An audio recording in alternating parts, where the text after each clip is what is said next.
We are looking at how to pronounce these names and more confusing vocabulary and names. Stay tuned to learn more.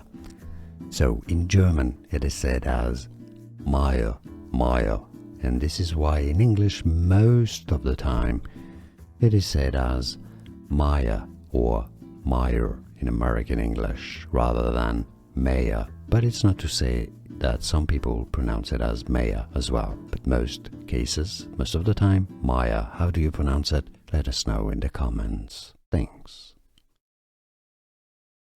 We are looking at how to pronounce these names and more confusing vocabulary and names. Stay tuned to learn more.